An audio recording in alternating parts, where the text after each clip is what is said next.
Imagine getting paid just for sharing your thoughts on products and services you use every day. With Survey Junkie, it's that simple.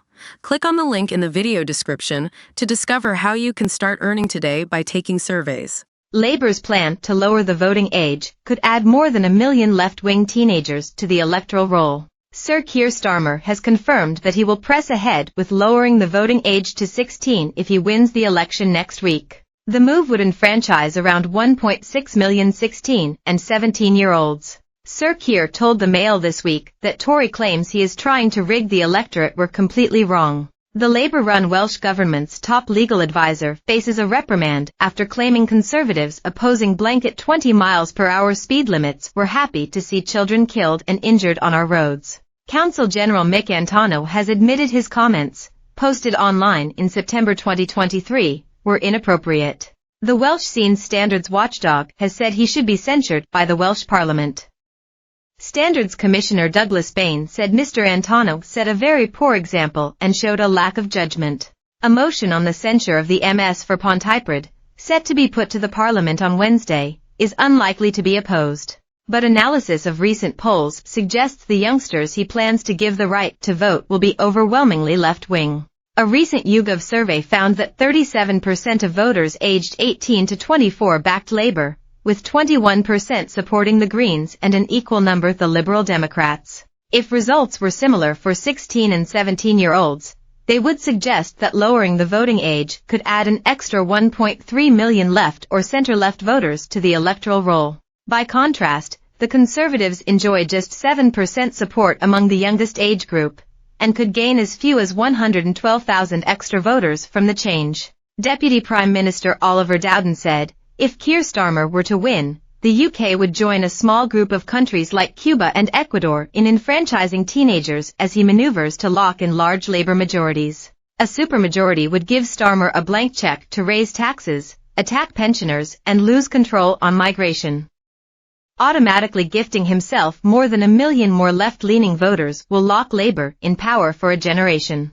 Meanwhile, a children's vote organised by a coalition of youth organisations and charities also suggested that lowering the voting age would benefit the left.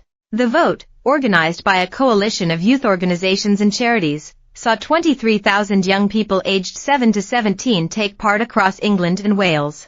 The Our Generation, Our Vote mock election was held to give young people a voice and hear first-hand views about the policies of the main parties.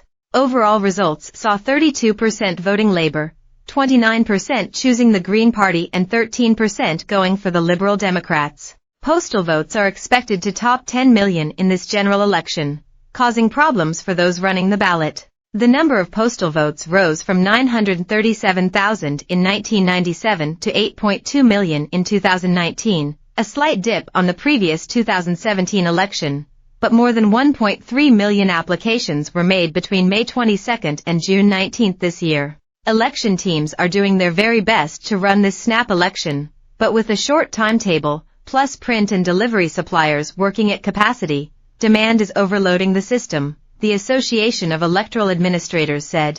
Printing postal votes is a complicated process.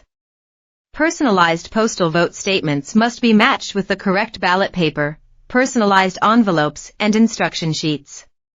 Election teams also need to carry out security checks, adding to the time needed to prepare and send ballot papers out.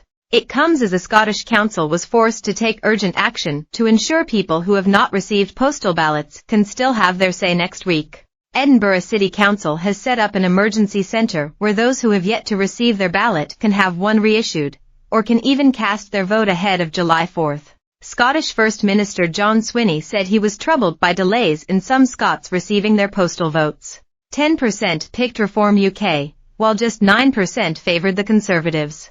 The 20 organisations behind the project stress that they are politically neutral. The coalition, including Save the Children, UK Youth and Girl Guiding, said more than a fifth, 22%, of the children who took part had highlighted education as the policy area that influenced their vote the most. This was